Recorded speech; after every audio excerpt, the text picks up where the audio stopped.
একটি জঙ্গলে একটি ছাগলের পরিবার থাকত। সেই পরিবারে মা ছাগল, বাবা ছাগল আর তাদের একমাত্র সন্তান থাকত। একদিন কি হলো, বাবা ছাগল, আরে বাবা তোমরা ঘরে থাকো, আমি এক্ষুনি গিয়ে কিছু খাবার নিয়ে আসছি। তারপরে বাবা ছাগল খাবার আনতে সেই জঙ্গলের ভিতরে চলে যায়।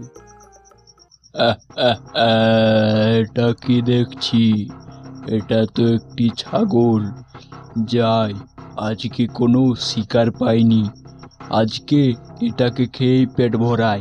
তারপর সেই লালবাঘ সেই ছাগলের দিকে এগোতে লাগে, আর তখনই ছাগল সেই লালবাঘকে দেখে ফেলে আর সেইখান থেকে ছুটে পালিয়ে যায়।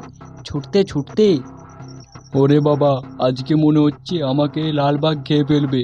আমি কি মরতে যে আজকে এই জঙ্গলে এলাম এত গভীরে, আজকে প্রাণ নিয়ে ফিরলে হই। আর সেই ছাগল ছুটতে ছুটতে একটি গুহ দেখতে পায়, আর সেই ছাগল সেই গুহর ভিতরে চলে যায়। আর লালবাঘ এসে দেখে সেখানে কেউ নেই। আরে আরে, এখানেই তো ছিল সেই ছাগল, এক্ষুনি তো ছুটতে ছিল, কই গেল সেই ছাগল?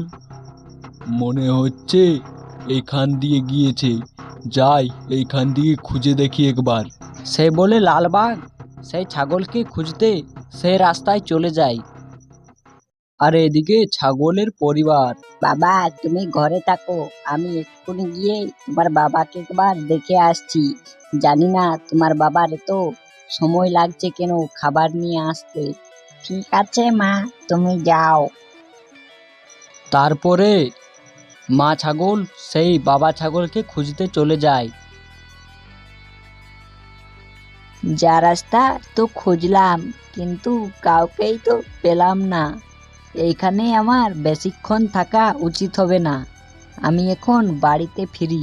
তারপর মা ছাগল বাড়িতে ফিরে।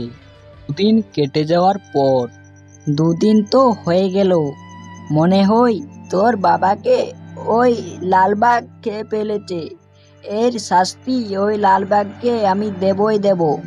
কিছু না কিছু করে ওই লালবাঘকে আমি এই কুকর্মের শাস্তি দেব। হে মা, তুমি ঠিকই বলেছ, ওই লালবাঘকে আমরা শাস্তি দিয়েই ছাড়বো।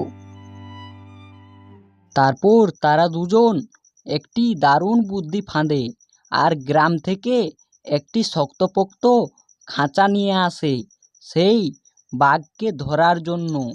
এইবারে আয় বেটা বাঘ, দেখি তোর কত সাহস। ছাগলছানা সেই খাঁচার ভিতরে ঢুকে যায়, আর মা ছাগল অপেক্ষা করতে থাকে সেই বাঘের আসার। যখনই সেই বাঘ সেই ছাগলকে খেতে খাঁচার ভিতরে ঢুকে যায়, তখনই মা ছাগল গিয়ে সেই খাঁচার মুখটা বন্ধ করে দেয়, আর সেই ছাগলছানাকে অন্য মুখ দিয়ে বের করে সেই মুখটাও বন্ধ করে দেয়, আর সেই লাল বাঘকে ধরে ফেলে।